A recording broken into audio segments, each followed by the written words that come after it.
자, 수업 시작하겠습니다. 안녕하세요. 자, 오늘부터 우리가 이제 과학교육 기출 해설 분석 시간을 갖도록 하겠습니다.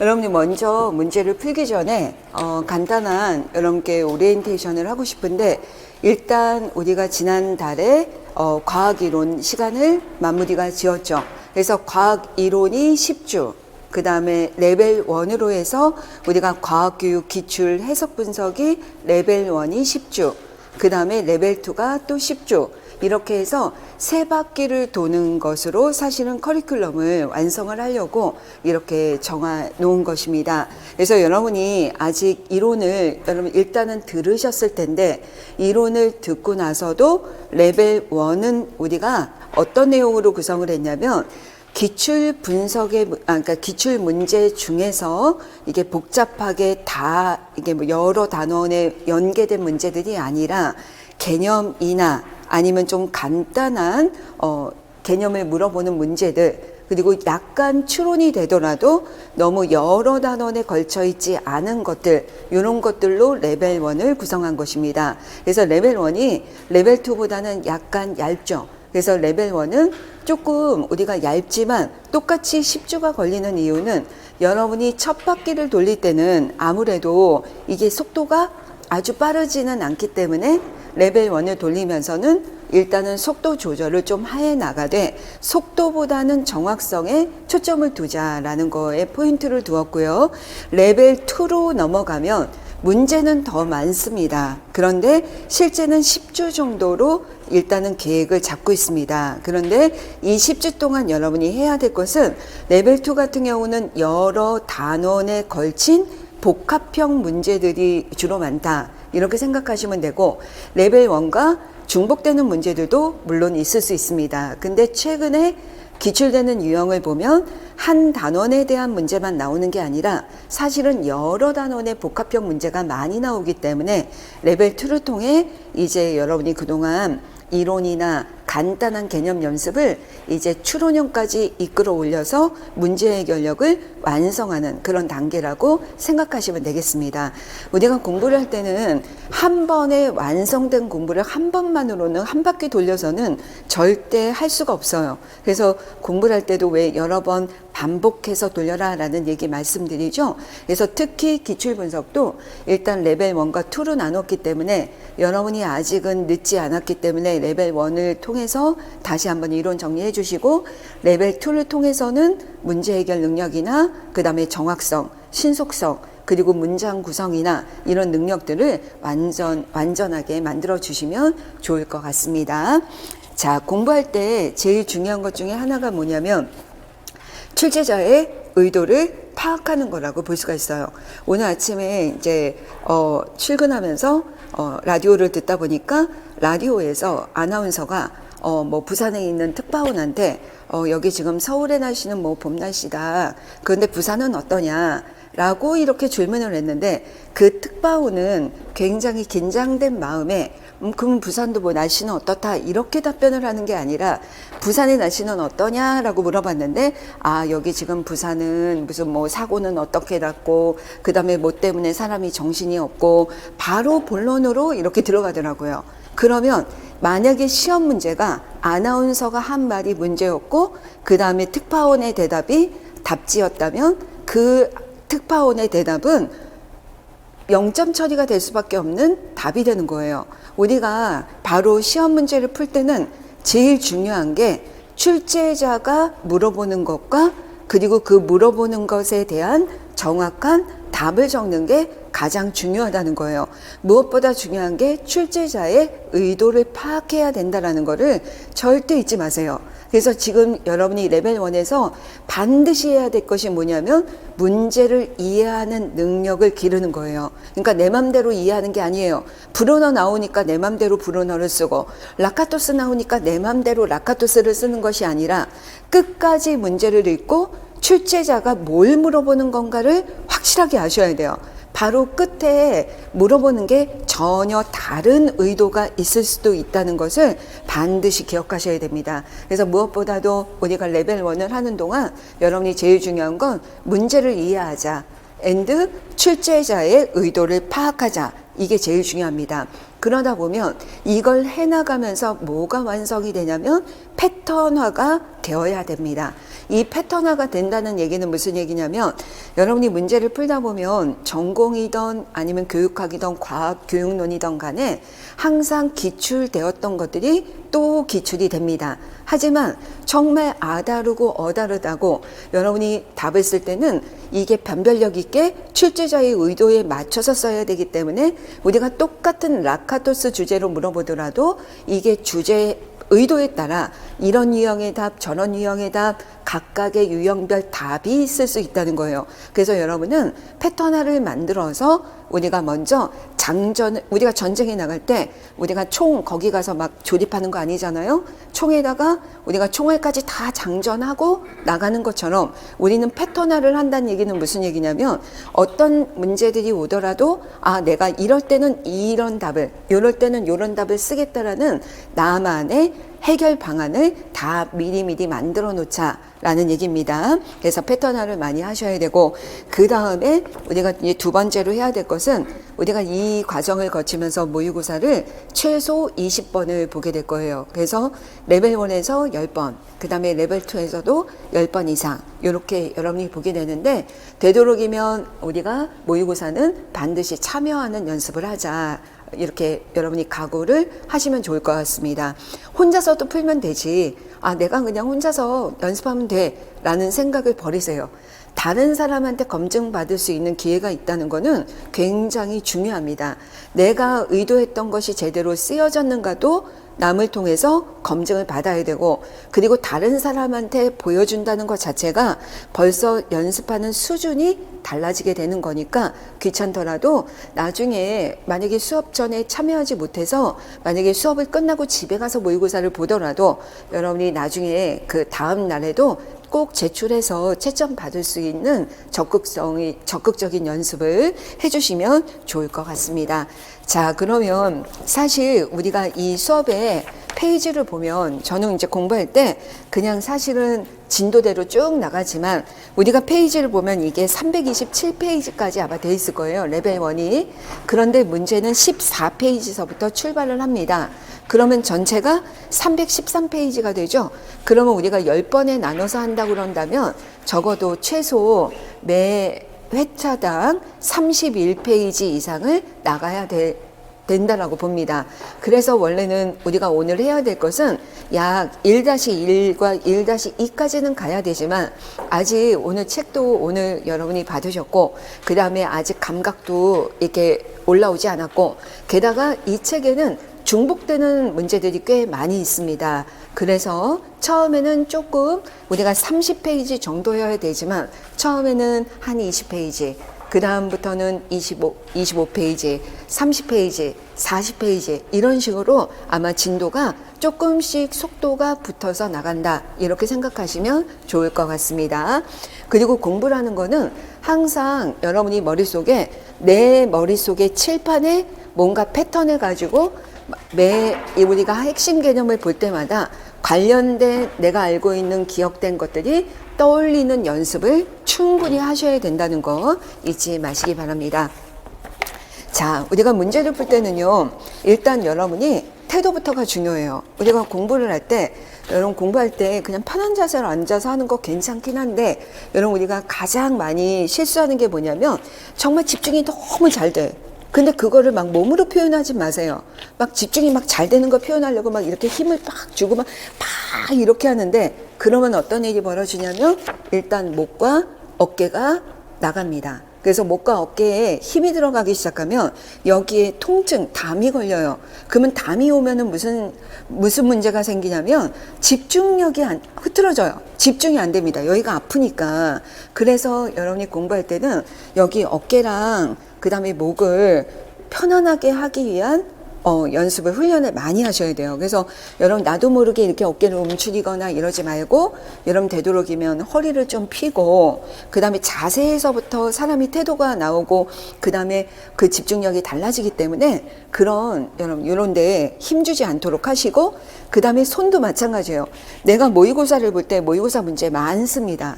근데 그거를 여러분이 무조건 다 풀기를 원하는 건 아니에요. 하지만 최대한 여러분의 능력을 끌어올리는 연습을 하기 위해서 항상 우리가 목표가 여기면 여기까지만을 연습하면 안 돼요. 시험 문제 수준이 여기라면 여러분이 공부해야 될 것은 그 한 원 플러스 원 전략으로 가야 되는 거예요. 여러분 피아제티안이 매칭이라는 거를 강조했지만 후기 피아제티안들은 어떻게 합니까? 매칭은 약간 틀렸어. 어떻게 애들의 수준에 맞는 공부만 해. 비고치키안들이 우리가 얘기한 것처럼 플러스 원처럼 얘네들의 잠재적 발달 수준까지 가야지. 이거랑 똑같은 거예요. 그러니까 여러분이 공부할 때 목표가 있더라도 우리가 항상 그거보다는 플러스 원에 맞춰서 연습을 해야지만 실전에 가서 수월하게 할 수 있는 거예요. 그래서 모의고사 문제는 많이 연습을 합니다. 그런데 그걸 막 쓰려면 여러분 제가 적어도 시험지 답지를 3장을 주는데 그 1시간 내에 3장을 빽빽히 써야 되는데 그걸 힘을 써서 이렇게 하다 보면 손목이 이것도 또 나갑니다. 그래서 뭐 침 맞으러 다니고 약 먹고 여기 막 파스 붙이고 이렇게 하시는데 그거 너무 손을 막 힘주시지 마시고 이런 것도 훈련이에요. 그러면 글씨를 막 날려서 쓰느냐 그게 아니라 손목은 힘을 빼고 여러분 되도록이면은 손끝으로 가볍게 쓰는 연습을 좀 의도적으로도 하셔야 되고요. 수업을 하면서도 우리가 피로를 많이 풀어주는 방법 중에 하나가 발목을 풀어주는 거예요. 발목을 이렇게 당겼다가 놨다 당겼다 놨다 그 다음에 손목도 이렇게 자꾸 풀어주고 이런 훈련을 하시면은 좀 더 수월하게 할 수 있을 거라고 생각이 됩니다. 자, 그렇기 때문에 우리가 문제를 풀 때는 한 문제 한 문제가 너무 중요한 시간이고 사실 수업을 듣고 난 다음에 내가 집에 가서 복습하면 되지 이런 생각을 하면 벌써 남들한테 뒤처진다라고 생각을 하면 돼요. 뭐 남들을 꼭 앞서야 된다 이런 게 중요한 게 아니지만 우리가 해야 되는 거는 누구한테나 주어진 시간은 24시간이 똑같다는 거예요. 하지만 각자마다 사용하는 시간은 저는 시간의 흐름은 각자마다 상대적이라고 생각을 합니다. 어떤 사람은 24시간을 10시간도 못 되게 쓰는 사람도 있고 어떤 사람은 24시간을 며칠이 되는 것처럼 길게 쓰는 사람도 있다라고 저는 분명히 생각해요. 여러분이 공부할 때도 마찬가지입니다. 우리가 수업 시간이 그냥 수업을 듣는 시간이 되면 안 되고 수업 시간은 내가 문제를 예습을 해오고 다시 복습을 하고 이 자리에서 2번은 복습을 하고 난 다음에 여러분이 집에 가서 다시 간단하게 복습하는 그런 훈련으로 가야 된다고 생각이 됩니다. 복습 시간은 여러분 교육학에서 배우셨겠지만 오늘 배운 공부는 오늘 이 자리에서 하고 가면 사실 제일 좋아요. 한 15분 정도면 우리가 오늘 문제 정말 많이 풀어도 50문제일 텐데 오늘은 50문제까지 못 풀지만 50문제를 풀더라도 1번 아까 우리가 뭐 중요하게 키워드 줄쳐놓은 거 이거였지 여기였지 이런 식으로 키워드만 한 번씩만 보더라도 그거 복습이 되는 거예요. 그래서 이 자리에서 여러분이 수업이 끝나고 나면 한 번씩 이렇게 보고 가시는 거 추천합니다. 그리고 예습이라는 건 별거 아니에요. 여러분이 예습이라는 게 수업 전날 이거를 오늘 배울 거를 다 풀어온다 그런 거보다는 여러분이 어떤 문제들이 있는지 문제만이라도 읽고 오시라는 거예요. 아니면 이런 문제들이 있구나 한번 이렇게 쭉 둘러보고 오시는 것만도 예습이 되니까 반드시 예습 해오시고 복습 반드시 하는 그 훈련을 하시면 좋을 것 같습니다. 자, 그래서 사실은 공부하는 방법에 따라서 효율은 엄청나게 달라요. 그냥 무작정 열심히 하는 거 절대 안 됩니다. 무작정 열심히 하는 걸로는 절대 좋은 성과가 나타나지 않아요. 그러니까 제대로 잘해야 되는 거예요. 잠은 충분히 자시고 나한테 주어진 시간을 주어진 시간 동안 제대로 잘 그리고 얄밉게 공부해서 확실하게 합격한다. 이런 생각으로 여러분이 공부하시면 좋을 것 같아요. 그래서 문제를 풀 때는 공격적이어야 돼요. 문제 하나를 보면서도 도대체 출제자가 여기에다가 어떤 힌트를 심어 놓은 거지? 어떤 문제를 의도하고 있는 거지? 우리가 어디서 틀리게 하게끔 함정을 파놓은 거지? 이런 것들을 파악할 수 있도록 하셔야 되기 때문에 매 문제마다 아주 집중해서 집중해서 출제자의 의도를 제가 말하기 전에 여러분이 한번 찾아보고, 아, 나는 이렇게 생각했는데 선생님은 저렇게 얘기하네? 이거를 비교도 해보고, 나는 이렇게 생각했는데 왜 저렇게 답을 써야 되는 걸까? 그런 비교도 해보고, 이런 거를 해보시면 좋을 것 같습니다. 자, 그러면 바로 수업으로 들어가겠습니다. 자, 우리가 1장은 과학의 본성 단원입니다. 여러분, 과학의 본성 하니까 생각나는 거 있죠? 우리가 이론에서부터 했지만 과학의 본성은 우리 이렇게 손바닥 안에 딱 들어있어야 되는 거예요. 우리 머릿속은 말하자면 컴퓨터에 파일을 저장하는 폴더와 비슷하다 그랬어요. 과학의 본성에 대한 폴더를 클릭하고 들어가니까 여러분 머릿속에는 어떤 것들이 나타납니까? 과학의 본성이라는 건 과학 지식이 어떻게 형성이 되고 어떻게 변화, 발전해 나가는지를 알아보는 것입니다. 라는 것이 나타나죠. 그 다음에 이렇게 과학 지식이 형성되고 변화, 발전하는 데는 과학적인 방법이 사용이 되는데, 이 과학적 방법이라는 거는 과학 철학적 관점이자 과학적 사고이자 과학자들이 사용하는 방법이라는 걸 알 수 있죠. 그리고 세 번째는 이렇게 지식을 형성하고 변화 발전할 때 과학적인 논리적인 사고도 사용을 하지만 실제로는 과학자들은 탐구 활동을 통해 답을 찾아가려고 하는 거죠. 그러니까 세 번째는 여러 가지 과학적 탐구에 대한 내용이 있다라는 거죠.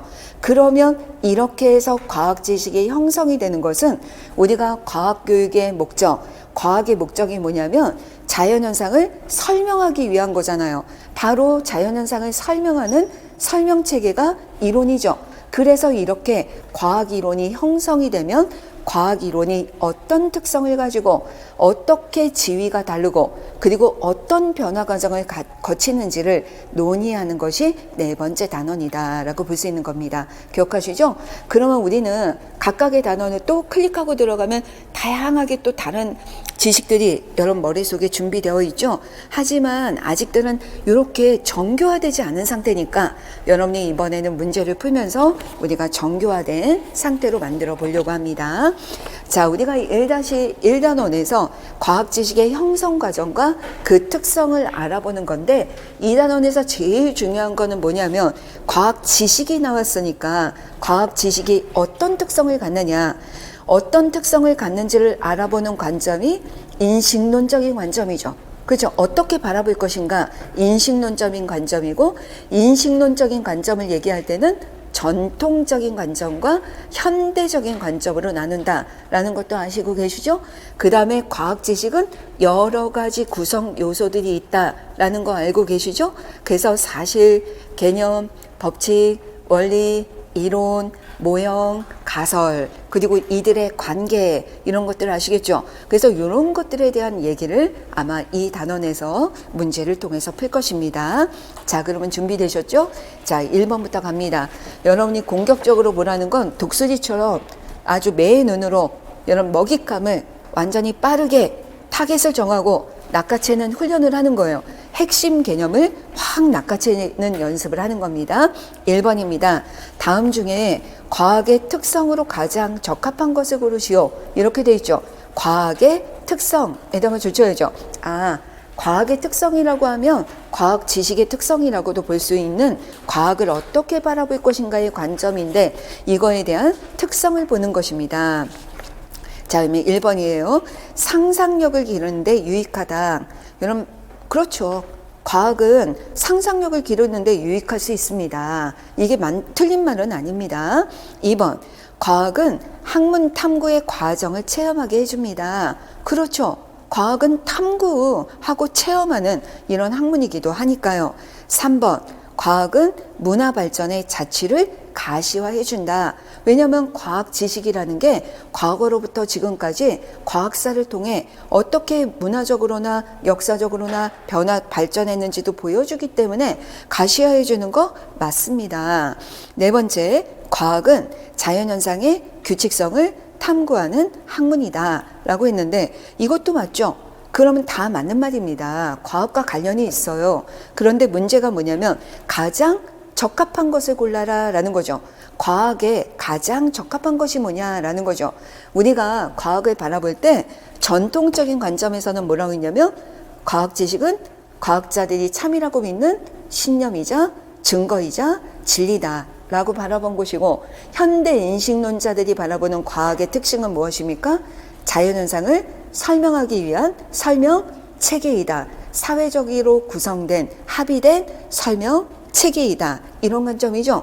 그러니까 실제 과학을 좀 더 정확하게 설명하려면 자연현상을 뭔가 설명하려는 어떤 시도, 이것이 바로 과학이라는 거예요. 그러니까 4번이 가장 적합하긴 합니다. 하지만 뉘앙스가 좀 이상하죠. 여러분, 우리가 연도를 보면 출제 연도가 아주 과거죠. 1990년대 요 초반이죠. 이런 경우는 아직도 현대인식론적인 그런 틀이 아주 완성되지가 않았기 때문에 그런 거예요.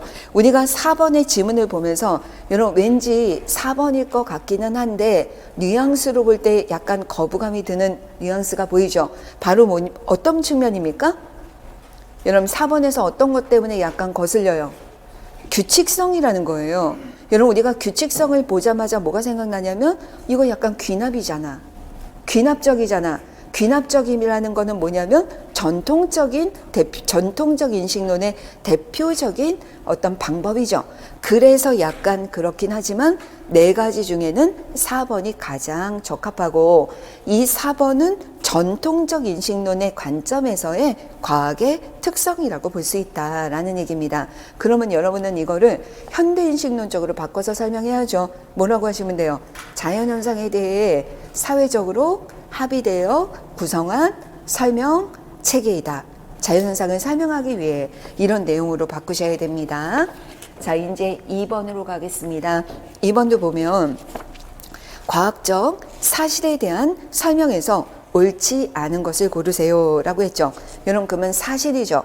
여러분 사실이 무엇입니까?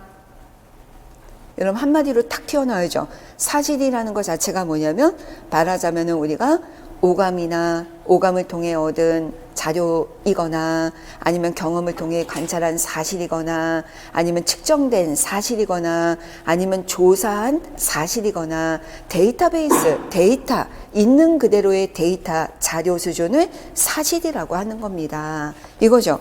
그러면 옳지 않은 것을 골라라 그랬는데 1번 관찰로 얻은 체계적인 진술이다 라고 했죠. 자, 여기에서 여러분 여러분 이거 맞습니까? 관찰을 통해 얻은 진술이라는 건 맞는데 여러분 어떤 부분이 마음에 걸려요? 체계적이라는 말이 마음에 걸리죠. 여러분 체계를 잡았다라는 얘기는 무슨 얘기냐면 있는 그대로의 자료가 아니라 체계화를 시켰다는 얘기는 무슨 얘기예요? 뭔가 내가 이거를 그래프로도 그리거나 아니면 뭔가 규칙성을 발견해서 정리를 해서 진술하거나 이런 뜻이 되는 거잖아요. 그러면 사실이 아니라 이럴 때는 이미 법칙이 되거나 아니면 이렇게 체계화가 되면 원리가 되거나 이런 식으로 뭔가 바뀌게 되는 거예요. 그렇지만 우리가 사실이라는 건 우리가 관찰로 얻은 거는 맞지만 그냥 단순 진술이어야죠. 그냥 관찰로 우리가 측정하거나 관찰한 것을 단순하게 기술한 것이라고 그랬죠. 그냥 거기다 아무것도 안 한 거예요. 내가 측정하거나 관찰하거나 조사한 거를 단순하게 기술했는데 여기는 체계적이라는 말이 틀린 거예요. 1번 그래서 틀렸고 2번입니다. 여러 도구를 통한 실험으로부터 얻어진다. 맞죠? 여러분 도구를 사용했다는 것 자체는 측정 도구를 활용하거나 이럴 수 있다는 거잖아요. 그러면 측정을 통해 기술한 것도 사실이 맞죠. 데이터니까 맞습니다. 그래서 우리가 사실은 관찰을 통해서 얻을 수도 있고 측정을 통해서 얻을 수도 있고 조사를 통해서도 알 수 있는 거예요. 여러분 써놓으셔야죠. 관찰, 측정, 조사 이런 것 통해서 얻은 데이터가 바로 사실이에요. 2번은 그래도 맞습니다. 3번을 보면 이해된 여러 개념들과 관계된 진술입니다. 라는 거죠. 그런데 여기 보면 이해된 여러 개념들과 관계된 진술인데 여기서 포인트는 개념과 관계된 진술이라고 되어 있죠. 그러면 여러분 개념과 관계? 그러면 뭔가 개념에 대한 이해가 들어가거나 아니면 개념과의 관계가 되거나 여러분 이러면 단순한 진술이 아니죠. 그러니까 3번도 틀린 거예요. 우리가 개념이 만들어지기 전에 관찰과 측정과 조사를 통해 얻은 데이터인데 이거는 아니죠. 4번은 단순한 경험으로부터 발견된 것입니다. 그렇듯하죠. 하지만 문제는 뭐냐면 아까도 얘기했지만 사실이라는 것은 그냥 단순한 경험이 아니에요. 단순한 진술은 맞아요. 경험을 통한 단순한 진술은 맞지만 단순한 경험이 아니라 관찰이나 측정이나 조사 같은 걸 통해서 얻은 데이터라고 그랬잖아요. 그런데 단순한 경험이다? 아니죠. 그러니까 4번도 틀리게 되는 거죠. 그래서 실제로 여러분이 현대인식론적인 관점으로 봤을 때는 1번과 3번과 4번이 모두 틀리다라고 보는 게 맞다는 겁니다. 근데 답에 1번으로만 지금 되어 있어요. 3번, 4번이 이게 답이 하나가 아니라 3개인 게 틀렸다라고 아마 생각해서인지 잘못 이게 들어갔던데 1번, 3번, 4번이 모두 틀린 거예요. 2번은 맞지만 근데 우리가 1번, 3번, 4번이 모두 틀리다라고 하는 이유가 현대인식론적인 관점에서 봤을 때 1번, 3번, 4번이 모두 틀리다라고 보는 게 맞다라는 것입니다. 옛날 문제지만 이런 것들도 여러분이 비판적으로 바라볼 수 있어야 되기 때문에 옛날 문제 다시 제가 이번에 추가로 여기다 넣었습니다. 자, 이번에는 3번입니다. 3번을 보면 화학 분야의 교육이나 연구활동에 종사하는 사람들은 모형을 많이 활용을 합니다. 여러분 단지 화학만이 아니죠. 문화생지 모두 모형을 많이 활용을 합니다. 이거죠. 여러분 모형에다가 줄 쳐놓고요. 올해도 모형이 시험에 나왔죠. 여러분 모형하니까 정의 떠올려 보세요. 모형은 무엇입니까? 자연현상을 설명하기 위한 도구. 아셨죠? 여러분 이론과 모형의 공통점은 무엇입니까? 이론이 무엇입니까? 자연현상을 설명하기 위한 설명 체계. 그래서 이론과 모형의 공통점은 무엇입니까? 자연현상을 설명하고자 하는 것은 공통점. 차이점은 무엇이냐? 이론은 설명하는 체계라면 우리가 모형이라는 건 뭡니까? 이론을 설명하기 위한 사용하는 도구적인 측면이다. 이렇게 여러분이 기억하셔야죠. 여러분이 이걸로 쭉 떠올려야 됩니다.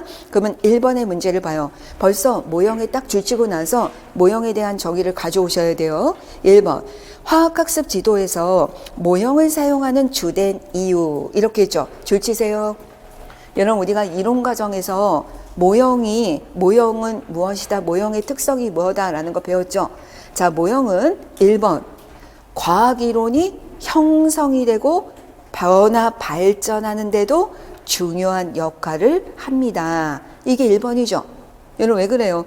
이론을 설명하려면 모형이 필요하니까요. 도구가 필요하니까요. 아셨죠? 모형은 1번 그냥 이론이 형성되고 변화되는 데도 중요한 역할을 해요. 2번 근데 이렇게 지식이 형성되고 변화되고 이런 데만 영향을 주는 게 아니야. 2번이 뭐였습니까? 과학학습, 교수학습 상황에서도 중요한 수단이 돼요. 두 가지를 모두 쓰는 거예요. 이론의 형성과 변화에도 중요하지만 2번이 뭐라고요? 과학, 교수학습 상황에서 수단으로서 굉장히 중요합니다. 이해되시죠? 여러분 양쪽의 측면을 얘기하는데 지금 이 시험 문제는 뭘 물어봤냐면 화학학습지도 아니면 물리학습지도, 생물학습지도 이런 것처럼 교수학습 상황에서의 모형의 주된 이유라는 거예요. 이해되죠? 여러분 요즘 시험 문제의 트렌드를 알아야 돼요. 요즘 시험의 트렌드는 뭐냐면 그냥 모형의 특성이 뭐냐 이렇게 안 물어봐요. 모형의 역할이 뭐냐, 모형의 기능이 뭐냐 이거잖아요. 그러면 교수학습 상황에서 모형의 역할이 무슨 역할을 하기 때문에 교수학습 상황에서 사용하는 겁니까?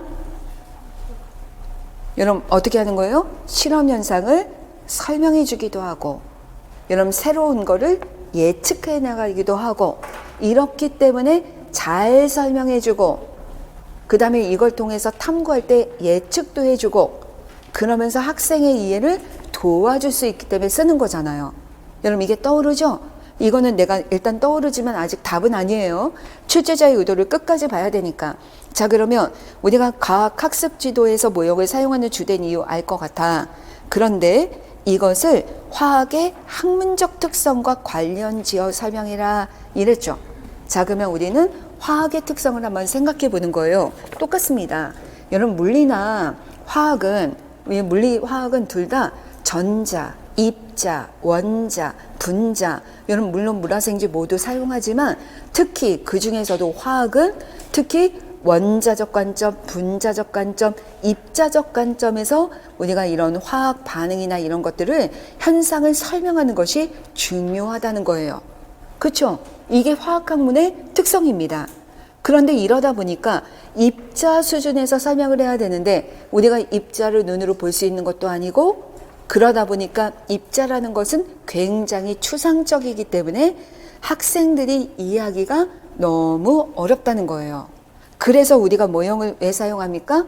구체화시켜주고 시각화시켜줘서 이거를 설명하고 이해하기 쉽도록 도와주는 거죠.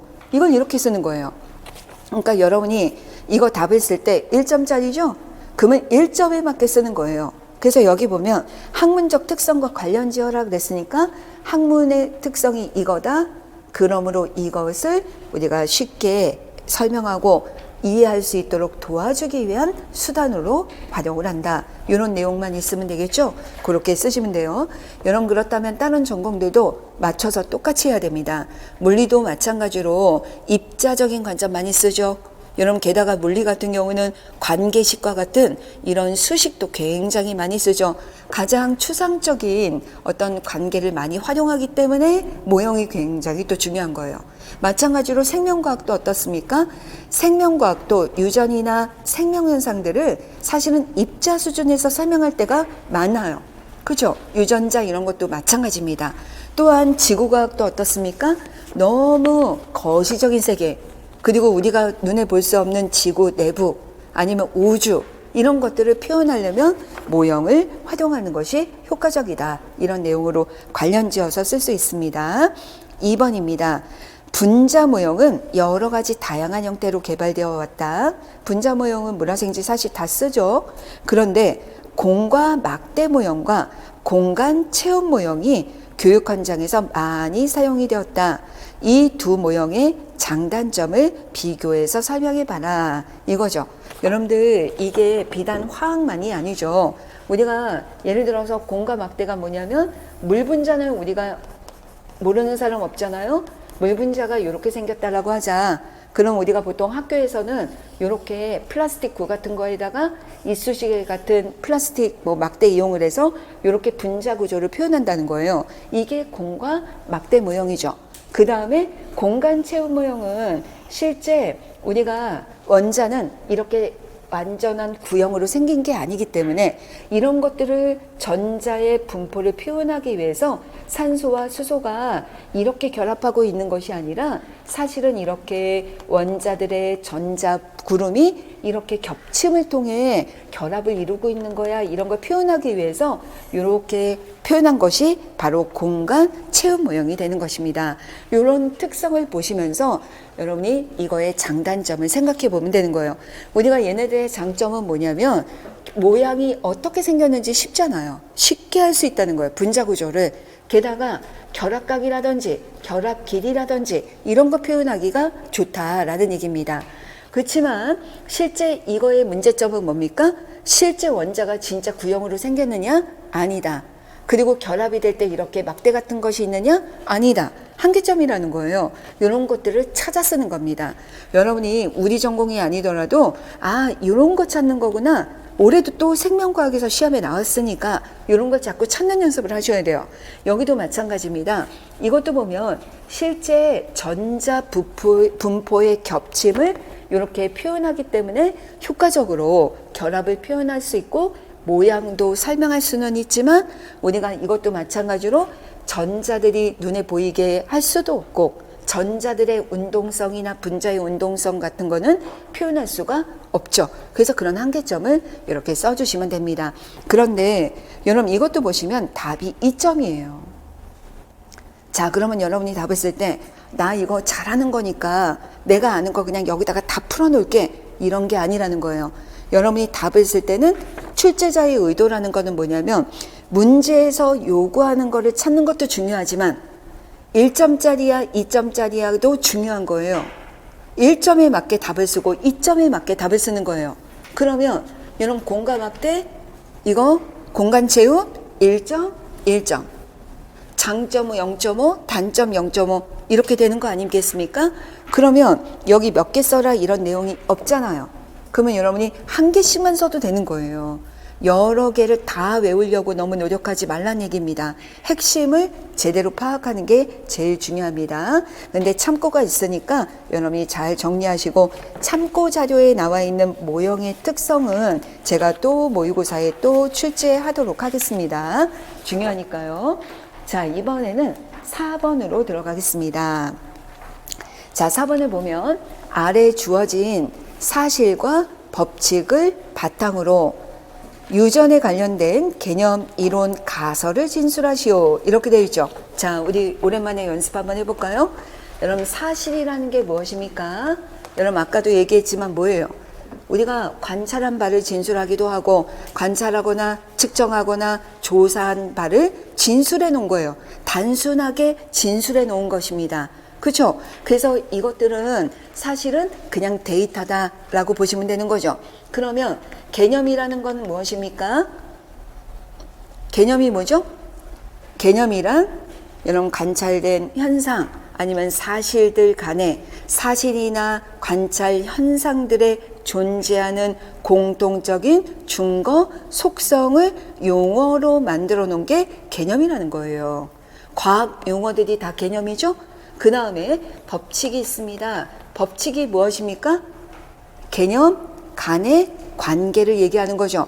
그래서 우리가 보일의 법칙, 샤를의 법칙 이렇게 얘기하는 것들은 대부분 압력과 부피의 법칙, 온도와 부피의 법칙 이렇게 표현하죠. 그래서 변인 간의 관계를 얘기하는 겁니다. 그런데 우리가 원리라는 것이 있죠. 여러분 원리라는 거는 뭐냐면 법칙보다는 조금 더 우리가 법칙들이 여러 개가 들어있다라고 보시면 되는 거예요. 우리가 법칙은 개념 간의 관계이기 때문에 두 개념만을 가지고 설명하는 거예요. 근데 원리는 두 개의 개념이 아니라 세 개 이상의 개념 간의 관계가 기술된 거라고 보시면 됩니다. 그래서 우리가 특히 원리라는 거는 법칙들에 대한 법칙이죠. 여러 가지 법칙들이 녹아 있는 거다라고 볼 수가 있다는 거죠. 그 다음에 이론이라는 것이 있는데 이론이 무엇입니까? 이론이란 자연현상에 대한 설명체계다. 그 다음에 모형이 무엇이라고 그랬죠? 자연현상을 설명하기 위한 도구다. 그 다음에 가설이라는 건 무엇입니까? 자연현상을 설명하기 위한 잠정적인 설명체계다. 이렇게 우리가 얘기하죠. 그래서 이렇게 우리가 각각 지식의 구성 요소를 아는데 여기 보면 사실과 법칙은 나와 있는데 개념, 이론, 가설이 빵꾸가 떨어진 거예요. 그러면 여러분이 개념, 그랬으니까 우리가 어떤 내용을 쓰면 돼요? 개념이란 과학적 용어를 얘기한다고 그랬으니까 여기에 사실과 법칙에 들어있는 용어들을 쓰면 되는 거예요. 여기 용어가 뭐가 있습니까? 뭐 추수, 완두, 둥근씨, 주름진씨 뭐 이런 것들이 다 가능하겠죠. 그 다음에 문제에 나와 있는 유전 이런 것도 가능하겠죠. 그래서 이런 과학적 용어들이 전부 우리가 개념이 됩니다. 전공자분들은 여기에 더 들어가서 열성, 우성 뭐 이런 것도 들어갈 수가 있겠죠. 자, 이제 이론입니다. 이론하고 가설이 있는데 여러분 우리가 이론이라는 거는 뭐냐면 이론 자체가 뭡니까? 설명체계죠. 근데 우리가 이론이라는 거는 자연현상을 설명해야 되는데 자연현상이라는 것 자체가 너무 추상적이기 때문에 항상 이론으로 설명을 할 때는 뭘 활용한다고 그랬죠? 모형을 활용하는 거예요.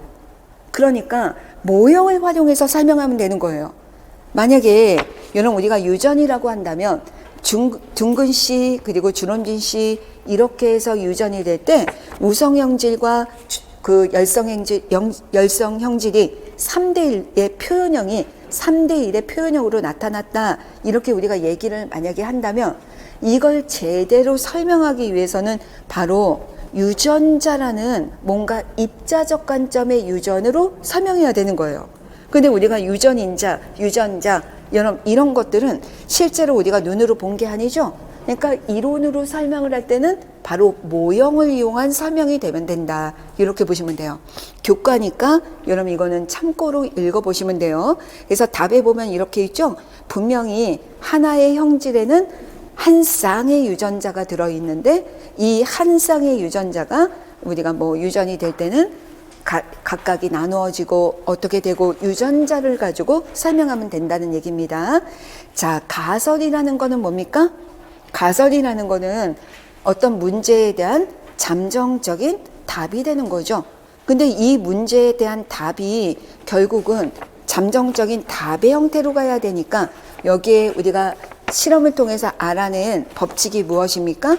바로 우성대에 그 법칙에 나왔잖아요. 둥근 시와 주름진 시가 3대 1으로 나타난다. 그러면 가설이라는 게 뭐예요? 분명히 한 쌍으로 되어 있어서 우리가 이거를 교배를 하면 이렇게 3대 1의 비로 나타날 것이다 라고 하면 이게 가설이 되겠죠. 그래서 여러분이 이게 교과적인 내용이니까 이거는 답을 보면서 각각의 특징들을 기억하시면 좋을 것 같습니다. 자, 그런데 여기서 여러분이 꼭 기억하셔야 될 것이 있어요. 우리가 그 교재에 보면 여러분 제가 이론 시간에 여러분 요거를 쪽지 시험으로 여러분이 시험을 보셨었는데 우리가 특히 전통적 관점에서의 발견과 그 다음에 우리가 현대적 관점에서 지식의 구성 요소로 이걸 나눠서 볼 때 이 지식들도 발견되는 것이 있고 구성되는 것이 있다라는 얘기입니다. 근데 우리가 발견이라는 건 말 그대로 있는 거를 그대로 우리가 있는 데이터를 얘기하는 거예요. 데이터를 발견하겠죠. 그러면 우리가 얘네들 중에서 발견한 것들은 무엇입니까? 일단 사실이겠죠. 그렇죠? 그리고 사실에 기초한 어떤 규칙성을 발견하는 거겠죠. 그리고 규칙성으로부터 나온 원리가 발견하는 거겠죠. 이렇게 설명하는 거예요. 그러면 여기서 구성된 것은 무엇이냐라는 거는 뭐냐면 이런 구성이라는 것이 무엇입니까? 만들어낸 거예요. 과학자가 창의성과 상상력을 동원해서 만들어낸 겁니다. 그러면 우리가 만들어낸 것은 무엇입니까? 이름을 붙이는 거죠. 여러분 원래부터 이게 분필이었습니까? 아니죠. 우리가 분필이라고 불렀으니까 분필이 된 거죠. 그래서 개념이 바로 구성이고 그 다음에 우리가 이론이라는 것도 과학자들이 창의적으로 자신의 설명체계를 만들어내서 구성하는 거니까 이론도 마찬가지죠. 모형이라는 것도 모형이 원래부터 있었던 것이 아니라 설명하기 위해 창의성을 사용해서 만들어내는 거죠. 가설도 마찬가지죠. 이런 것들이 구성해 나가는 거다. 이렇게 볼 수 있습니다. 그러면 또 하나가 있습니다. 자, 또 하나가 뭐였냐면 기술한 것이냐 아니면 설명한 것이냐 라는 의미예요. 여러분 이거 굉장히 중요한 의미입니다.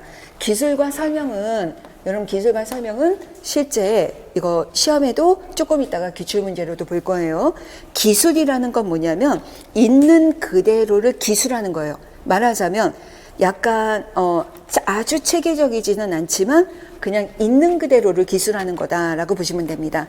여러분 그러면 여기에 그냥 기술, 단순 기술의 대표가 바로 뭡니까? 사실이죠. 그 다음에 우리가 이 사실에 대한 아주 간단한 개념 간의 관계와 같이 변인 간의 관계로만 기술한 법칙까지는 기술이라고 볼 수가 있는 거예요. 그런데 우리가 이제 설명이 들어가게 되면 이제 단순한 법칙들을 체계화시켜서 여러 법칙들을 설명하려고 우리가 뭐 이상기체 상태방정식 같은 걸 만들 때도 보일의 법칙, 샤를의 법칙, 아보가드로의 법칙 이런 것들을 뽑아다가 이상기체 상태방정식을 만들어내는 거는 원리가 되죠.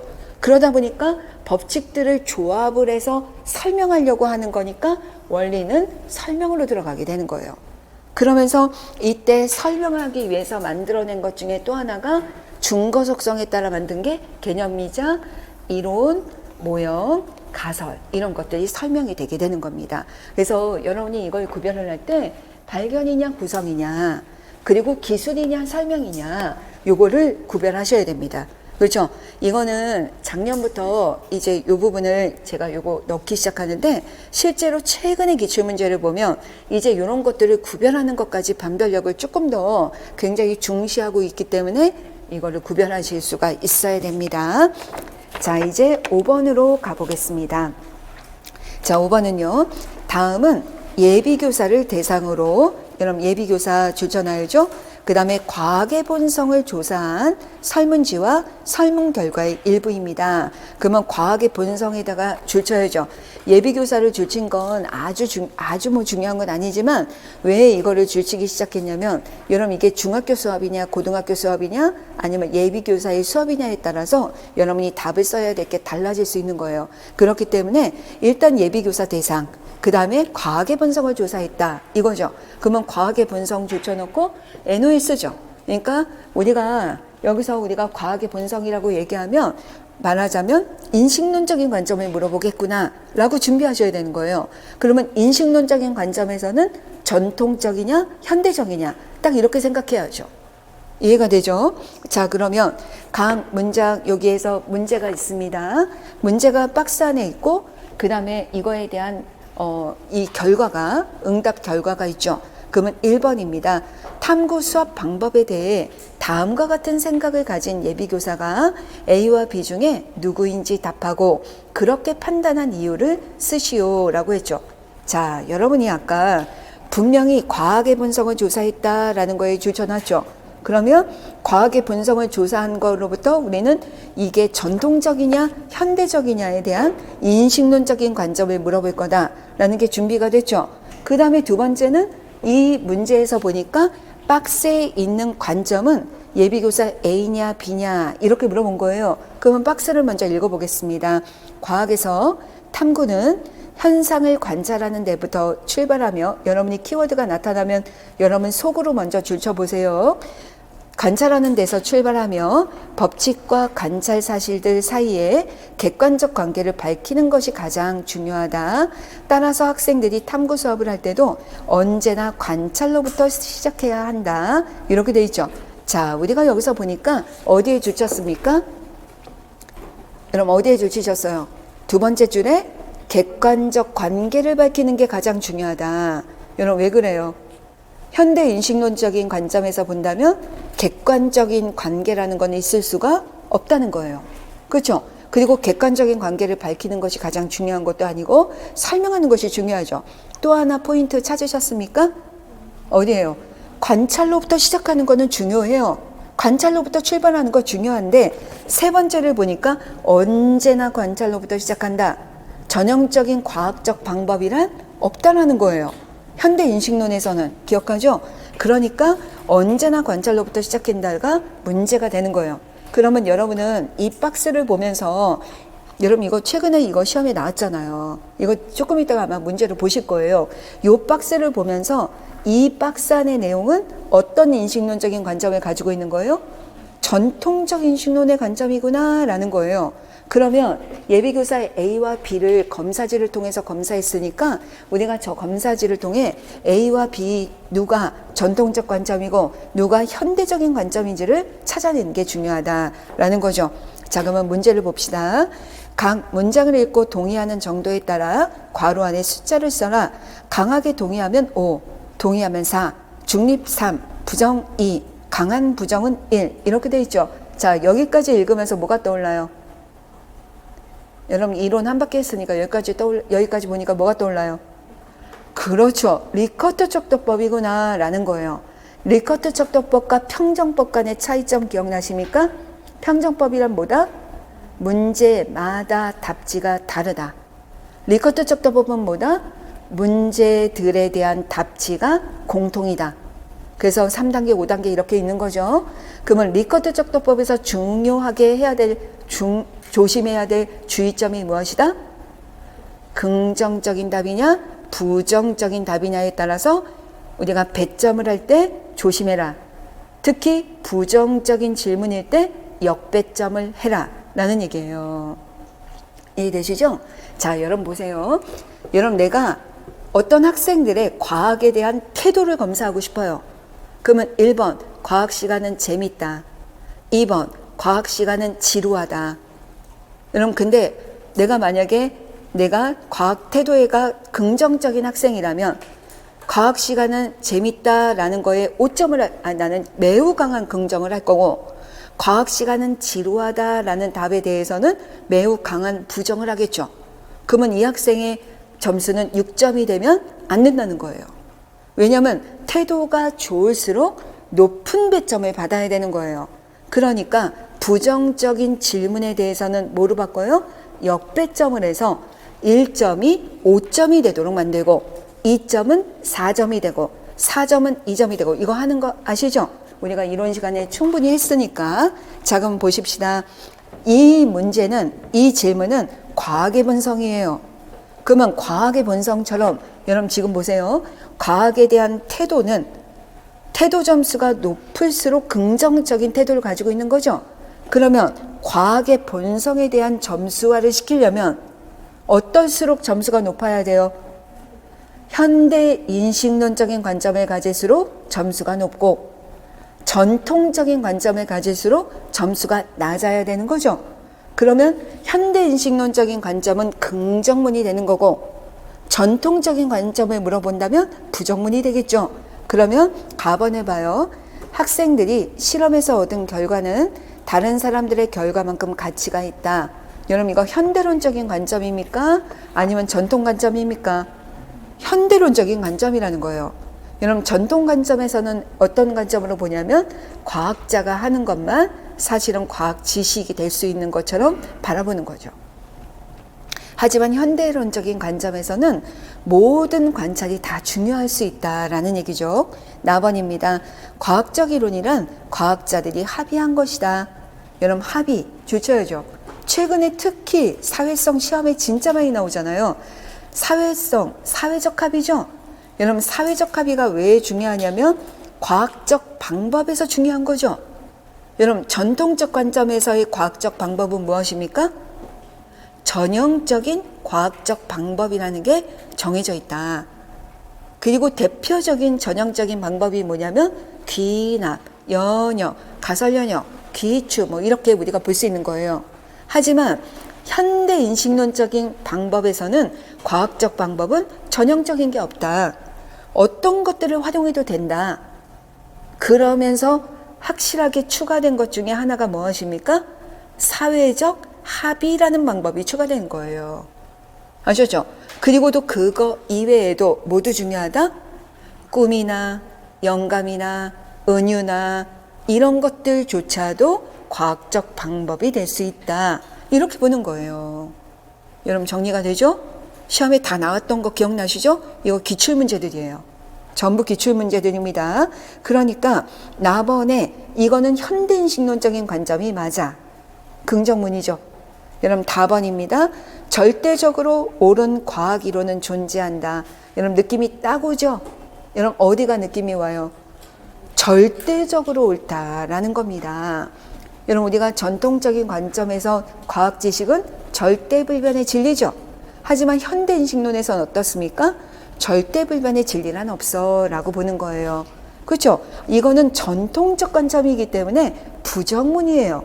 그러니까 역배점을 해야 되는 문항입니다. 라번입니다. 과학이론은 인간의 지각과는 독립적으로 존재하는 외부의 실제 세계를 묘사한다 이랬습니다. 자, 어디에 줄치고 싶어요? 인간의 지각과는 독립된 실제 세계가 있다라고 얘기하는 거죠. 근데 실제로 우리가 전통적에서는 이렇게 얘기하지만 객관적인 실체가 존재한다라고 보는 거죠. 하지만 현대인식론에서는 뭐라고 합니까? 관찰의 이론 의존성처럼 우리가 실제가 존재하는 게 아니라 관찰자의 믿음이나 아니면 신념 그리고 경험과 지식의 기초에서 이해할 뿐이다. 묘사할 뿐이다. 이렇게 바라보는 것입니다. 그러니까 라번도 전통적인 관점이니까 부정문이죠. 그러니까 다번과 라번이 바로 역배점을 해야 되는구나 라고 포인트를 하는 거예요. 되셨죠? 그러면 여러분이 여기다가 역배점을 하니까 어떻게 해야 됩니까? 1점이 아니라 5점, 1점이 아니라 5점. 그러니까 A는 19점, 그리고 B는 2점이 아니라 여기는 2.1점이지만 5점이 아니라 1점, 5점이 아니라 1점 이렇게 되잖아요. 그러니까 5점밖에 안 되죠. 그러니까 A는 총 19점을 맞은 거고 B는 5점을 맞았죠. 여러분, 이거는 평가 결과가 되는 거예요. 결과. 그러면 평가해 보세요. 여러분, 결과와 평가는 다른 의미예요. 이거는 시험 점수가 19점이고 5점이죠. 그러면 이제 평가해 보세요. 그러면 어떻게 해야 돼요? 자, 이거는 우리가 봤을 때 총 만점은 20점이고, 여러분, 그러면 중간점이 될 수 있는 거는 10점 정도죠.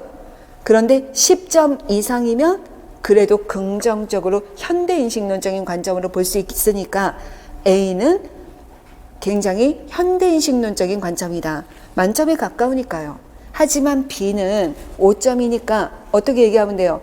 중앙값보다도 낮고, 그러니까 매우 전통적인 관점을 가지고 있구나, 이렇게 볼 수 있는 거예요. 여러분, 평가할 수 있습니까? 여러분, 출제자가 점수가 얼마냐 라고 물어볼 땐 점수를 쓰지만 평가해봐라 라고 할 땐 여러분이 그거를 평가할 수 있는 연습도 하셔야 돼요. 여러분, 교육평가가 한동안 되게 많이 안 나왔죠. 갑자기 나올 수 있다는 걸 조심하셔야 됩니다. 그러면 평가에서는 이렇게 평가 결과를 해석하는 것도 되게 중요해요. 그러면 우리가 1번으로 돌아가서 지문은 전통이었죠. 그러니까 전통적 관점은 B다. 왜 그러냐? 점수가 우리가 봤을 때 10점 미만이다. 그러니까 전통적 관점이다. 이런 식으로 근거를 쓰시면 됩니다. 2번입니다. 자, 이번에도 책이 나오면서 여기 박스가 하나 없어졌어요. 원래 제가 이거를 여러분 우리 수업 게시판에다가 이 문제를 다시 올려놓을 테니까 그 박스는 확인해 보시면 좋을 것 같습니다. 그 아래 박스가 뭐냐면 문제를 읽어볼게요. 다음은 A와 B 중 어느 예비교사의 생각을 뒷받침하는 사례인지 답하고 그렇게 판단한 이유를 써라 라는 것입니다. 근데 저 아래 어떤 박스가 있었냐면 DNA의 그 DNA 유전을 우리가 설명하는 그런 이론이 크릭의 DNA가 중심 원리라는 것이 있었는데 실제로 태민이라는 사람이 RNA로부터 DNA를 만드는 역전사라는 걸 설명함으로써 이론이 수정됐다라는 것을 말하는 지문이었어요. 그러니까 여기에서 이 지문이 말하는 게 뭐냐면 이론이 변화됐다라는 걸 보여주는 거예요. 그러면 우리가 그 지문을 읽고 이론이 변화되는 거를 우리가 뭐라고 합니까? 잠정성이라고 하죠. 이론이 변화될 수 있다는 잠정성을 보였기 때문에 잠정성은 대표적인 현대인식론의 예죠. 그러니까 A가 될 것입니다. 이렇게 여러분이 써주시고 근거는 A가 우리가 점수상 중앙값보다 훨씬 높은 현대인식론적인 관점을 지녔기 때문이다. 이런 요소로 써주시면 되겠습니다.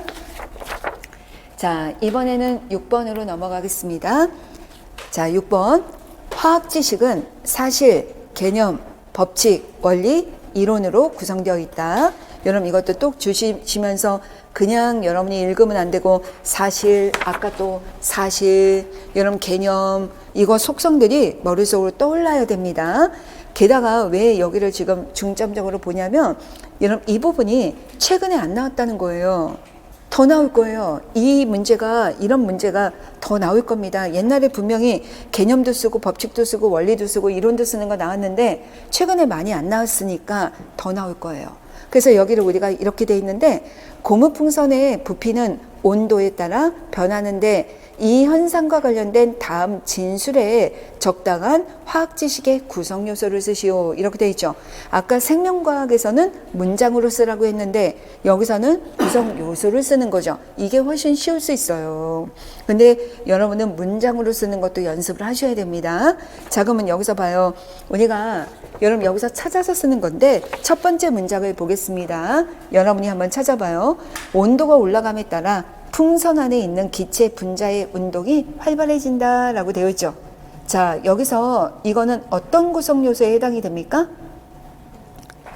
자, 누구 때문에? 자, 문장을 읽으면서 어디가 가장 중요한 포인트예요? 그쵸, 분자예요.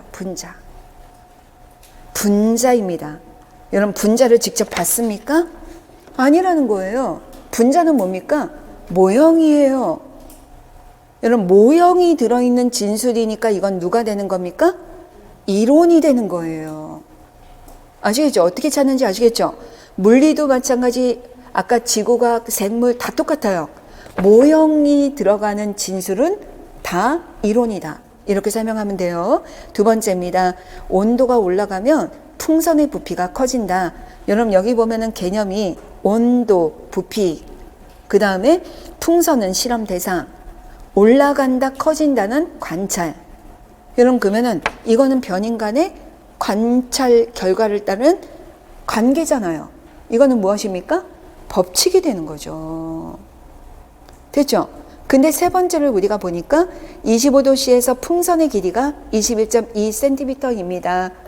자, 여기는 뭡니까? 21.2cm 여기다 줄여놓고 이게 뭐예요? 측정이죠. 정량적인 관찰이 측정이죠. 그러니까 측정하거나 관찰하거나 조사한 자료들은 사실입니다. 여러분 아실 수 있겠죠? 하실 수 있죠? 이렇게 찾는 거예요. 포인트를 잘 기억해 두셔야 돼요. 자, 7번입니다. 자, 이번에는요. 7번으로 들어가서 지구과학사를 살펴보면 지구과학사 줄쳐놓고 자, 지구과학 지식은 1번 움직이지 않는 대륙이동설 판구조론 2번 지구 중심설이 태양 중심설 등과 같이 발달되어 왔다. 이러한 사례들로부터 짐작할 수 있는 과학 지식의 특성을 두 줄 이내로 써라. 이렇게 되어 있죠. 자, 여기 줄쳐야 될 것은 과학 지식의 특성에다 줄쳐야죠. 여러분 과학 지식의 특성에다 줄쳐놓고 이거는 어떻게 써야 되는 거예요? 답을 준비해야 돼요. 과학 지식의 특성을 쓰라는 얘기는 과학의 본성을 쓰라는 거예요. 과학 지식의 본성. 과학 지식의 본성이라는 것은 전통적이거나 현대적이거나 인식론적인 관점인데 우리가 보통 여기서 이렇게 쓰라는 얘기는 현대적 인식론의 관점으로 과학 지식의 본성을 쓰라는 겁니다. 이거죠. 근데 우리가 여기서 딱 보이는 게 뭐냐면 이론이 변화됐죠. 그러니까 이건 뭡니까? 과학 지식의 잠정성이라는 거예요. 근데 우리가 용어는 알겠어요. 이제 문제를 써야죠. 문장으로 써야죠. 어떻게 씁니까? 문장은 반드시 외우라고 그랬죠? 과학 지식은 한계가 있기 때문에 언제든지 변화될 수 있다는 잠정성을 지니고 있다. 여러분 꼭 저처럼 말하지 않아도 돼요. 그러니까 여러분 나름대로 한 문장을 반드시 만들어 놔야 됩니다. 자, 8번으로 가겠습니다. 자, 이번에는 생명현상을 본질적으로 이해하기 위해서는 여러분 생명현상 줄쳐놓고 생명현상에 대한 이해 여러분 이걸 이해한다는 거예요. 이게 생명에서만 나오는 것 아닙니다. 화학에서도 출제가 됐었습니다. 이거를 이해하려면 근인적인 설명뿐만 아니라 궁극적인 설명도 요구됩니다. 이렇게 됐죠. 여러분 실제로는 여러분 우리한테는 되게 생소하죠. 근데 여러분이 특징은 좀 아셔야 됩니다. 그래서 근인적인 설명, 그 다음에 여기 궁극적인 설명, 여러분 그리고 우리가 뒤에 가면은 목적론적인 설명, 여러분 그리고 뒤에 가면 발현성과 같은 발현적 이렇게도 쓸 수 있고 창발적 설명, 여러분 이런 것도 있고 그리고 올해 시험에 나온 게 바로 뭐냐면 시스템적인 설명, 여러분 이런 것들이 존재한다는 거예요. 근데 한 번에 여러분이 너무 많은 것을 너무 이따만큼씩 막 이렇게 설명을 붙이려고 너무 노력하지 마세요. 근데 우리가 근인적 하면 같은 말을 아셔야 돼요. 근인적이라는 같은 말이 바로 뭐냐면 기계론적 이라는 말을 쓰고 여러분 이거의 또 다른 말이 환원론적 이란 말을 많이 씁니다. 여러분 근데 환원론 하니까 왠지 느낌은 옵니다. 여러분 환원론 하니까 뭐가 생각나요? 여러분 환원주의가 뭡니까? 숲을 보지 말고 여러분 그 안에 들어가서 나무 조각조각 뭐든지 요소별로 나눠서 생각하는 그런 거죠. 그래서 이 근인적이고 기계론적이고 환원론적인 이거는 사실은 모든 생명체는 우리가 기계론적으로 사실은 어떤 분자적이고 뭐 분자로 구성되어 있고 그 다음에 메커니즘적이고 그 다음에 물리화학적인 원리로 설명할 수 있는 물리화학적인 원리로 적절히 설명할 수 있다라고 하는 게 근인적인 관점이다라는 얘기입니다. 여러분 외우셔야 돼요. 그래서 근인적인 관점은 기계론적인 관점이자 환원적인 관점이다. 그래서 여기에서는 우리가 이 기계론적이거나 환원적인 관점은 모든 생명체가 세포와 같은 구성 요소로 되어 있고 메커니즘적이고 물리화학적인 원리로 이렇게 생명 현상이 일어난다라고 설명하는 거예요. 자, 궁극적인 측면은 무엇이냐? 그러면 여러분 여기는 우리가 다른 말로 원인론적이다라고도 얘기하고, 여러분 이거는 다른 말로는 진화론적인 관점을 가지고 있다. 이렇게 우리가 설명할 수가 있습니다. 이렇게도 얘기해요. 여러분 이 진화론적인 거는 말하자면 여러분 말 그대로 진화론적인 것처럼 말하자면 여기서는 적응에 의한 진화 아니면 적자, 생존 뭐 이런 것들이 있죠. 이런 것들에 초점을 두고 설명하는 것들이 전부 궁극적이다라고 얘기하는 것이에요. 아셨죠? 목적론적 여러분 재작년에 출제가 됐었죠. 여러분 자꾸 깊이 있게 이렇게 점점 나오기 시작한다는 거예요. 근데 이 목적론적이라는 거는 뭐냐면 여러분 이 분필은 왜 있는지 알아? 바로 지금 과학교육론 시간에 저 김 선생이 이걸 사용하기 위해서 태어난 거야. 이걸 이렇게 설명하는 거예요. 이게 여기에 존재하는 거는 바로 여기서 쓰기 위해서 너의 존재의 의미가 있다. 뭐뭐 하기 위해서, 내가 수업에서 쓰기 위해서. 이런 식으로 목적론적인 것은 바로 목적을 중심으로 기술하는 거다. 뭐뭐 하기 위해서라고 하는 거죠. 근데 여기에 가장 큰 문제는 뭐냐면 원인과 결과가 뒤바뀌었다는 거예요.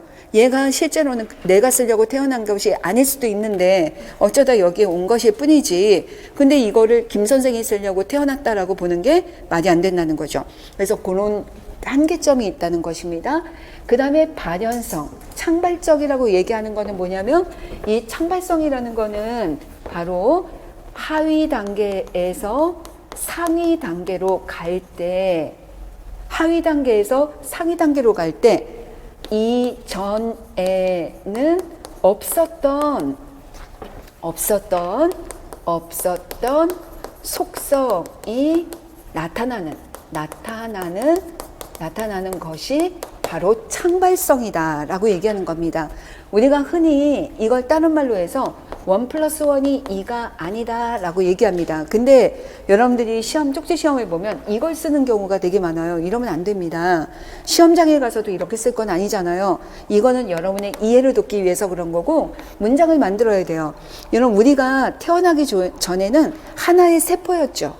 하나의 난자와 정자 세포로 이렇게 있을 수 있는데 그 두 개가 만나서 지금 어떤 새로운 생명체가 탄생을 하거나 이런 경우는 전혀 그 이전에 이런 사람이 나타날 거라고는 생각지도 못한 새로운 현상이 나타나는 것들이 바로 창발성이라고 보는 거예요. 근데 실제로는 이런 것들이 되게 많은 게 우리가 화학에서도 물 분자가 만들어질 때 수소와 산소가 만나서 물이라는 물질이 만들어지죠. 근데 수소와 산소로 있을 때는 물이 가지고 있는 여러 가지 밀도라든지 끓는 점이라든지 분자 간의 힘이라든지 이런 특성을 가지고 있지 않았다는 거예요. 그치만 나타났다는 거예요. 물리에서도 똑같아요. 여기 꼬마전구 있고 전선 있고 건전지 있고 스위치가 있어. 이렇게만 있을 때는 아무것도 아니에요. 하지만 그거를 연결해서 스위치를 딱 닫는 순간 꼬마전구에 불이 들어와요. 그러면 그거는 이전에 있었던 요소들에서는 찾을 수가 없었던 속성이 나타난 거랑 똑같다라는 얘기입니다. 이런 거 아시겠죠? 이게 창발성이 되는 거예요.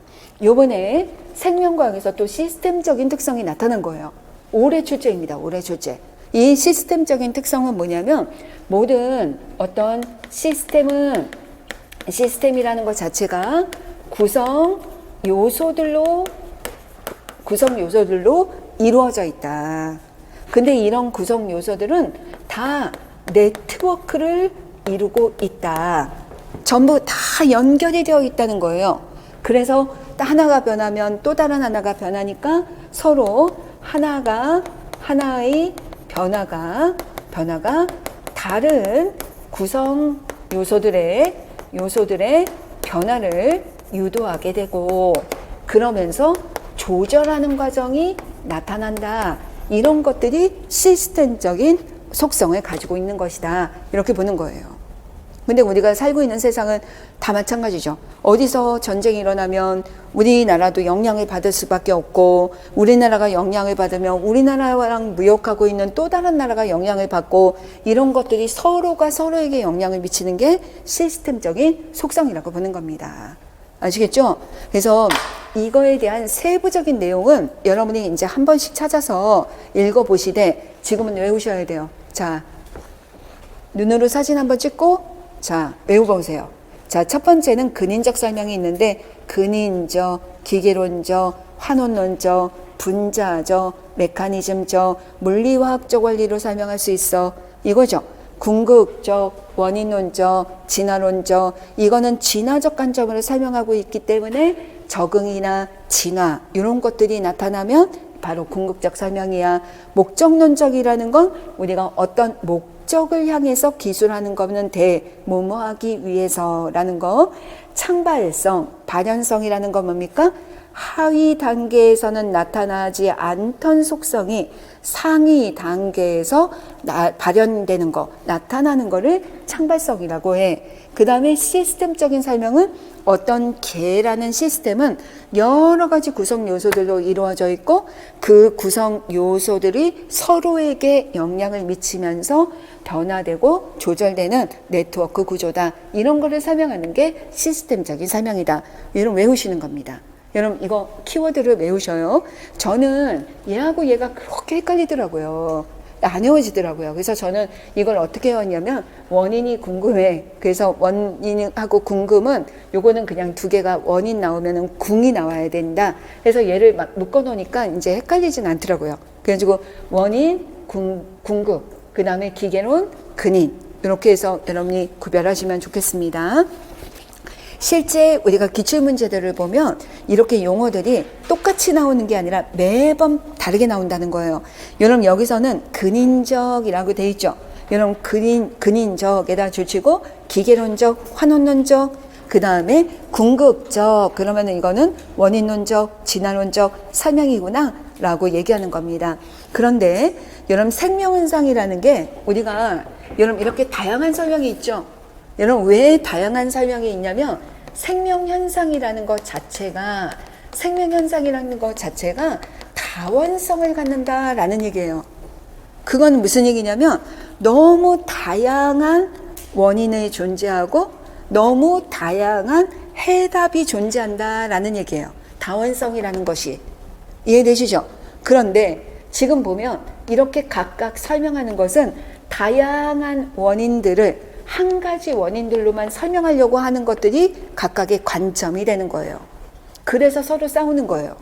그렇죠? 그러나 생명현상은 다원성을 가지고 있기 때문에 학생들에게 가르칠 때도 어떤 하나의 관점으로 가르치는 게 아니라 어떻게 해야 됩니까? 여러 관점을 다 소개해 줘야 되는 겁니다. 아셨죠? 이것도 시험에 나온 적 있어요. 생명과학이신 분은 다원성을 다 여러 가지 다원성을 가지기 때문에 다양한 관점을 설명해야 됩니다. 그래서 실제 생명현상이 이런 두 가지 설명을 요구하는데 이 두 가지 유형의 설명은 학교 생물 수업에서도 함께 다루어질 필요가 있습니다. 왜냐하면 다원성 때문에. 그래서 적어도 두 가지 이상은 가르쳐야 됩니다. 그래서 과정 1, 2, 3 설명이 있어요. 근데 문제가 뭐냐면 과정 3에 제시된 설명이 근인인지 궁극적인지 판단하고 그 근거를 쓰시오. 또한 다른 유형의 설명이 수업에 포함될 수 있도록 수업 과정을 추가하시오 라고 되어 있죠. 자, 그러면 여러분 여기서 읽어보니까 과정 1번 여러 가지 유전적 형질을 조사해서 기록한다. 2번 조사한 결과에 대한 이유를 생각해 본다. 과정 3번을 보는 거니까 3번을 여러분은 키워드를 뽑아보세요. 이 현상은 상염색체에 있는 한 쌍의 대립 유전자에 의해 나타나며 멘델의 유전 법칙으로 설명할 수 있는 현상임을 지도한다. 이렇게 되어 있죠. 자, 여기서 가장 이게 어떤 관점인지를 설명할 수 있는 키워드가 딱 하나가 있습니다. 여러분 누구일까요? 멘델의 유전 법칙이에요. 유전 법칙. 그러니까 대립 유전자라는 것도 중요하죠. 유전자라는 것도 사실은 중요합니다. 그것도 틀린 건 아니에요. 하지만 유전 법칙으로 설명될 수 있다라는 거는 무슨 얘기냐면 적절한 메커니즘으로 설명이 된다라는 얘기를 하고 있는 거예요. 그러니까 여기서는 적절한 메커니즘으로 설명할 수 있다라는 것 자체가 여기는 근인론적인 설명이구나라고 설명하는 겁니다. 그러면 궁극적인 관점을 설명하고 싶다면 어떤 내용이 들어있으면 됩니까? 어떻게 진화되어 왔는지 이런 것들이 드러나도록 설명을 덧붙이면 됩니다. 이거는 교과 내용이니까 여러분이 참고로 봐주시면 되겠습니다. 자, 이번엔 9번까지 하고 잠깐 쉴게요. 9번도 같은 관점의 문제입니다.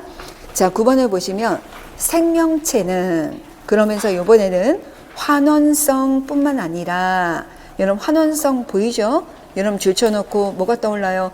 기계론적이고 환원론적이고 그 다음에 궁극적인 여기는 근인적인 설명이야 라는 얘기입니다. 그러면서 분자적이고 메커니즘이고 물리화학적 반응으로 적절히 설명할 수 있어. 발현적 특성도 줄쳐놓고 발현적 특성이 뭐라고 그랬습니까? 하위 단계에서 나타나지 않지만 상위 단계에서 하위 단계에서 나타나지 않던 특성이 상위 단계에서 발현되는 겁니다 라는 거죠. 그래서 매우 다양하게 갖추고 있습니다. 다음은 생명체의 발현적 특성을 이해하기 위한 수업 과정입니다 라는 얘기예요. 그러면서 여기 보니까 여기 이 그림이 나타나 있고 과정 1, 2, 3이 있는데 자, 문제를 보겠습니다. 위의 과정 2에서는 지유류의 환원성에 대한 수업 내용이 들어가게끔 그러면 여러분은 과정 2의 1번은 환원성의 측면에서 그 다음에 과정 3은 지유류의 발현적인 특성에 대한 수업이 다루어질 수 있도록 이거를 설명해라 라는 얘기죠. 그러면 여러분 우리는 교과 내용까지 들어가기 너무 어려우니까 여러분이 환원론적인 설명이다. 그러면 여러분 뭐가 들어가면 됩니까? 이게 분자적이고 메커니즘적인 이걸로 설명하면 되니까 여기서 제일 중요한 건 뭐냐면 지유류도 구성 성분은 뭐 전형적인 세포일 거다. 세포로 이루어졌을 거다. 핵산과 단백질이 주성분인 세포로 이루어져 있고 그리고 물질 대사를 할 거다. 물질 대사라는 것 자체가 물론 발현성으로도 설명할 수 있고 이렇게 할 수 있지만 물리화학적인 원리라는 물질 대사를 할 것이다 라고 설명할 수 있다면 환원론이 되는 거예요. 그런데 이번에 과정 3의 2에는 발현적 특성이라고 그랬죠. 그러니까 발현적 특성이라고 그러면 뭐라고 그랬습니까? 이전 단계에서는 나타나지 않았던 특성이 상위 단계로 갔을 때 나타나는 거죠. 그런데 우리가 여기서 잘은 모르겠지만 이 지유류라는 것 자체가 공생이라는 거예요. 공생. 그러니까 공생이니까 여기는 누가 합해졌냐면 조류와 균류가 합해졌다라는 얘기라는 거예요. 그러니까 조류와 균류만 있을 때는 나타나지 않았던 특성이 바로 지유류라는 공생체가 되었을 때 바로 서로의 약점을 보완해서 더 좋은 생명 현상을 유지할 수 있기 때문에 이게 반현성이라는 거예요. 그렇죠. 공생이라는 게. 그래서 그런 내용이 들어있도록만 써주시면 됩니다. 그래서 다른 전공이신 분은 항상 요 틀을 기억하시고 그리고 생명과학이신 분들은 조금 더 전공적인 측면을 포함해서 기술을 하시면 될 것 같습니다. 자, 그러면 여기까지 우리가 한번 잠깐 여기까지 하고요. 잠깐 쉬었다가 10번부터 다시 하겠습니다.